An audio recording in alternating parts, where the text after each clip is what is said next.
Hello, and welcome to another episode of Life Made by Hand. And I am your host, Angelique.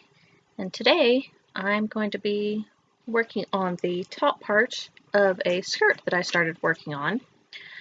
I've been intending to do an entire skirt from start to end, but I can't quite figure out how I'm going to videotape that because the space in my room is a little bit limited.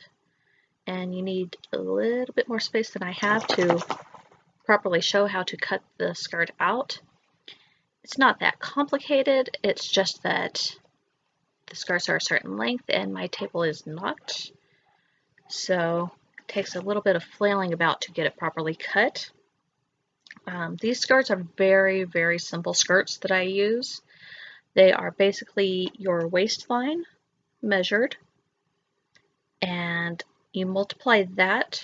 You use a simple little measuring tape for that. And depending on how swishy you want your skirt, you can just double that measurement, and that'll give you a fairly straight up and down skirt. I like super swishy, so I tend to go 3 to 4 times longer than my waistline. And yeah, so that's how much fabric you need lengthwise. And then height-wise, it's as long as you want to make it, plus about 1.5 inches for hemming on the top and bottom. So I like them ankle length. So my skirts tend to measure about 34 inches long. So plus another 1.5 inches makes that 35.5 inches, roughly. These are not meant for somebody who does not measure and cut in straight lines very well. They are not fancy. They are literally a very long rectangle sewed into a tube.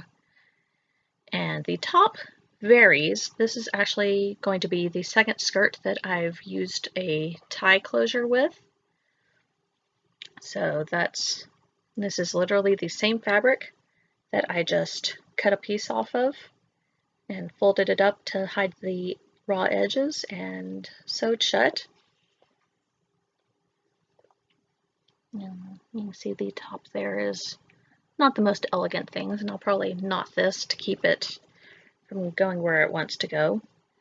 And this is actually, again, my waist measurement doubled just to make sure that I had enough with, getting tangled. So when I say waist, so here is my hip, and this is where it dips in just a little bit because I'm not exactly skinny. So goes about a hand's width more than double. And that's just about a length that I chose to make sure that it has enough length outside of it to tie up and put into fancy bows or whatever I choose to do to fasten it. Most of the skirts that I have on, including the one I'm wearing now and the green one from my previous sewing video, are closed at the top with elastic, which is fun to pin. And once elastic is more common in stores, I may do a video on how I do that. Or if somebody in the comments wants to know, I'll go over a quick video on that. So at this moment, I'm going to be pinning and sewing the top portion, which I've decided to use the selvage edge for. Usually a lot of patterns and such will tell you to cut this off, but I don't really see the need for that because this just means that I don't have a raw edge up here.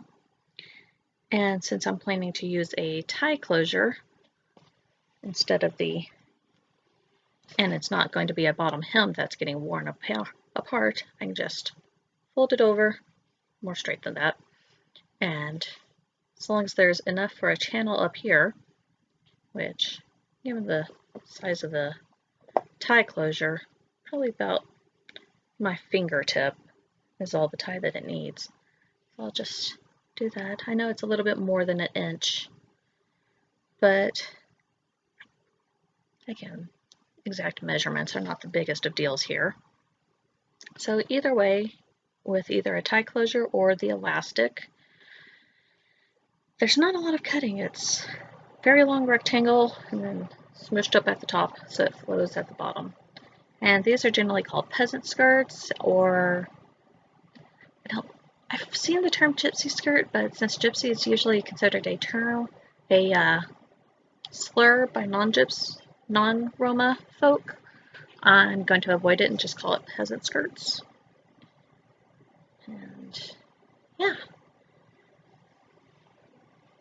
So pinning, this is just some fabric I bought at, cotton fabric I bought at Walmart, because I'm fun and exciting like that. I've just done the 2 side hems. Let's finish those guys up. Next, you can see it's the same as when I did the same folding that I did on my last skirt when I was showing the re-hemming part. Instead of the stitches that go loops sideways, this is instead you go in, go around, and you pin back through your previous stitch. And that kind of makes it sturdy, but since there's not going to be a lot of sliding back and forth of my shoes, because as in the case of the skirt I'm wearing now, it has that type of stitch and my shoes have caught on it enough that some of the stitching has broken. I'm going to have to rehem it in the near future. But in the meantime, I'll just start in on this guy. We'll get the top done, and that will tell me how much hemming at the bottom that I need to do in order to make sure that it doesn't drag on the ground. And as usual, starting off with my giant safety pins, because this is good 4 yards of fabric. I like a lot of swish, and when I first picked this up, it felt like the fabric was a bit stiffer than I like. Washing seems to have loosened it up a bit, but I've noticed with stiffer fabric, it takes more of it to make it swishy like I prefer. But starting with a big old safety pin, just going to pin it in place like that, because there's 4 yards of this stuff. That means I'm going to be picking it up and putting it down and rolling it up. So you can see when I was doing the side hems, I had this rolled up so that the excess fabric wasn't all over the place. And I expect I'll probably be rolling it up from the bottom this time to, again, kind of wrangle it a little bit. But it's going to be a lot of fun having 4 yards of this stuff. And then I have to watch out for the cat, who's thankfully in Mom's chair at the moment, snoozing. Okay, I can squish that down some more. Because the stitching is going to be at the very bottom, right where it cuts off. So I don't have to worry about leaving too much at the top.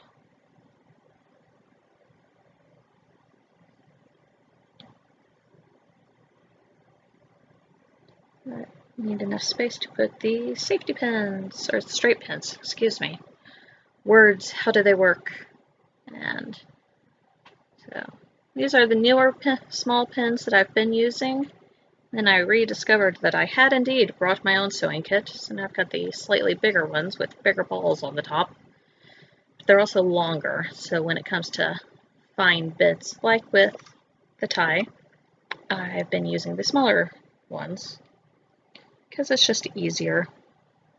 And with this also, I've been using a larger needle than when I did the bottom hem. I expect when I do the bottom hem of this, I'll again switch to the tiny needle, because I'll be doing those looped stitches instead of the straight back stitches.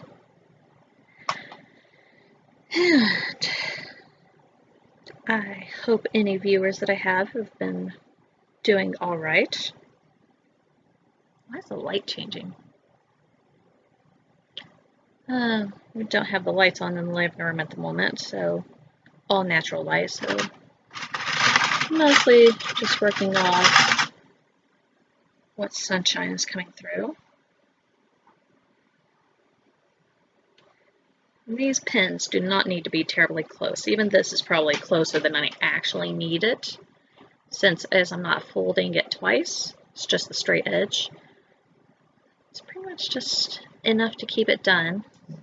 I've only got so many of these giant pins, and then I switched to these slightly smaller ones that I've been hoarding as I pin the edges. But I'll pause this for a moment and pin myself up and see you back when I'm ready to start the sewing bit. Okay, so I did say when I started pinning that you don't really need no space close together, but then I discovered the part where it's all crinkled up from being rolled up to keep out of my way. So that is a place that you would want more pins, because you have to smooth it out, plan it like you want. This is why people who know what they're doing tend to iron this stuff before they do anything with it. I can't iron. I iron wrinkles in there that weren't there in the first place. But yeah, that's fun. And it'll be interesting when I get to that sewing bit. What I'm probably going to be doing is re-rolling it up and just unrolling it from one end as I go, and then re-rolling it after I finish sewing. Because again, this is a lot of fabric. You can't really see my lap, but so much fabric. And dog control. It's just water, they're fine. For anybody curious where the assistants are, we've got one in the bedroom with little one with mom napping, and Cypher's over by the door napping. Shadow, oldest animal, Fluffy Shadow, the cat, who's been shaved more than once and probably get shaved again. It's over there eating. Knowing him, he'll probably come join me in a minute. If so, I'll resume recording. But till then, I don't even think I'm halfway done. So yeah, fabric gets wrinkly, add more pins. That solves everything. Okay, so safety pinning has finished. And we did have to dip into the smaller safety pins. The theory with this one is that I'm going to actually add a pocket on this end, which is also where the tie is going to be. So that should be, it's either going to be great or a disaster. I guess we'll find out which it is. But anyway, so take the previous thread out. And as I said, the more you pull thread through the fabric, the weaker it gets. So I'm only doing about, what's this, 1.5 feet of thread? Yeah. Maybe about an arm's length. Elbow to fingertips, really. And pin that back down so it doesn't come unraveled everywhere. And good news, larger needle means it's easier to thread unless your thread decides to escape.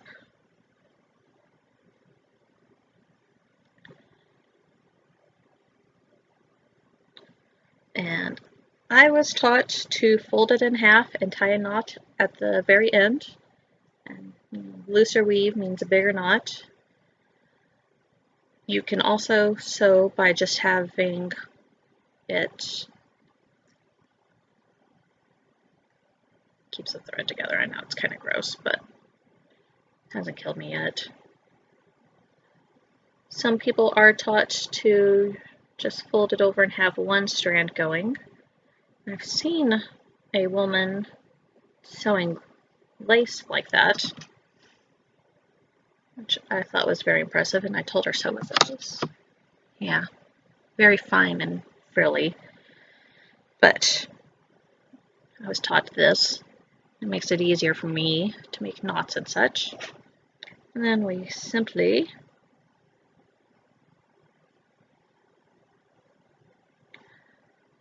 it's easier with a bigger edge like this one is, because there's more room between the needles to pin things. And I will generally have more straight pins than safety pins. So this was taking out one large safety pin that was right about here, and now I've got two straight pins going in there, a little bit lower down, a little bit closer to where I'll be sewing along the edge. Put a safety pin in, or we put a straight pin in. One day I will keep them straight. Take a safety pin out, and I'm tired of hunting for my large pins, so I'm going to start pinning them together like that. There's no particular reason I like having more straight pins than safety pins. It's just a thing. Again, how my brain works. If you work differently, then find a method that's best for you and go with that. But let's see, that much thread that I used. So we are going 1, 2, 3, 4 straight pins in. You can see where it overlaps with that third safety pin. We'll start there and see how that goes. So, and I'm going to be starting in the hem here.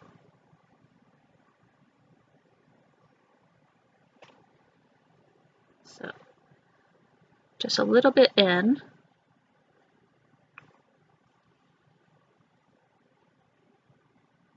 Right back in.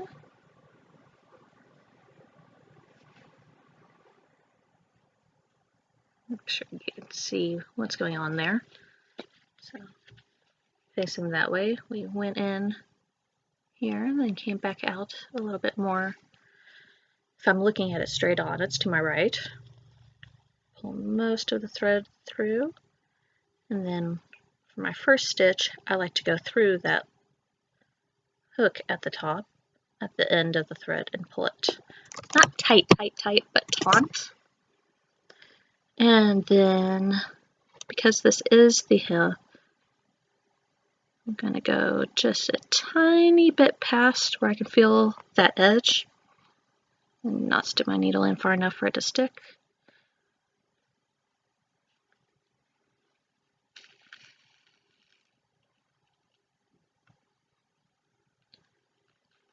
And the thread does tend to twist itself about, so it doesn't always loop perfectly. So we've gone pin, so I can point. First went in here, went through the back, and came out here. Now I went back in through there, and I'm going to backtrack just a tiny bit. I'm also going to try my best to loop it through the two folds of thread, just for an additional little bit of strength. And then you're going to get thread everywhere because it likes to twist and turn, and you have to watch it.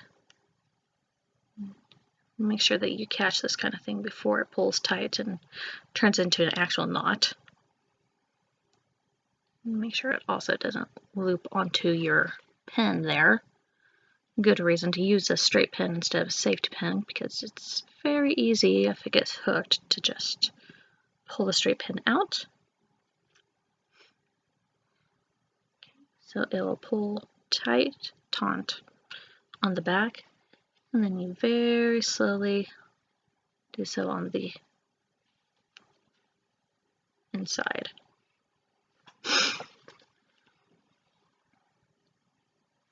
So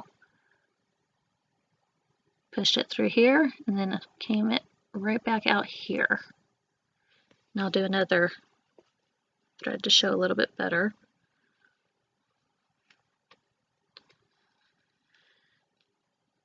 And again, this kind of stitch is a personal preference type thing.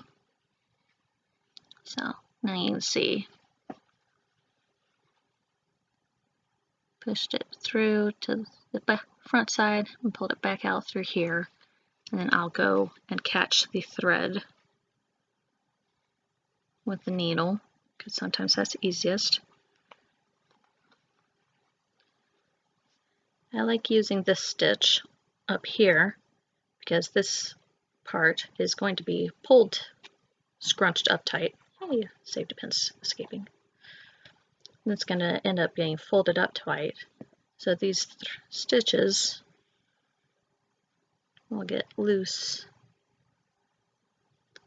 Pretty much they'll just hold through whatever goes on. You can use the other type of stitches, the looping around the edge type too. But these are fast and fairly simple and cover a lot of ground pretty quickly. So I'll continue stitching this to the end and catch you when I'm ready to make that knot and tie off the thread.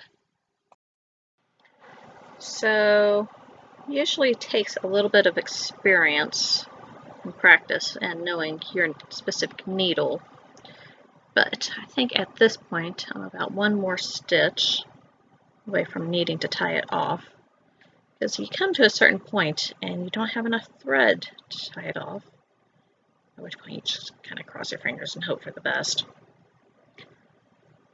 But, so what I'm going to do, move my camera so you can see my hands and not my face. I'm going to take the thread, I've finished my last stitch, I'm going to loop it through that little spot between 2 points, make a loop, and I'm going to pull the thread through that loop that I just made, and pull it tight, and then I'm going to do it again, just to double knot it. And that will hold securely. And then you just cut it. You can cut as close as you really care to. I don't want large danglies, so I cut it pretty close to the fabric, but so this is going to be the inside and nobody else will see it. This will be the waistline here. And I remember talking in my last sewing video about picking out what thread to use when hemming. And you can see in this one, I chose to go for a kind of golden one to match these golden dots rather than a blue to match the main part of the fabric. Please excuse Cypher. He thinks he's important. And made sure to hem this part first so that as the tie off gets pulled in and out and back and forth, it doesn't fray the edge. But that's it for today. We're probably going to do the rest of this off screen and then catch you again when it comes time to, for the first time, hem the bottom, which should be an experience. And then we'll see if I can do pockets. Well, wish me luck. Make sure you stay hydrated and get enough sunshine. And this has been Life Made by Hand. Bye!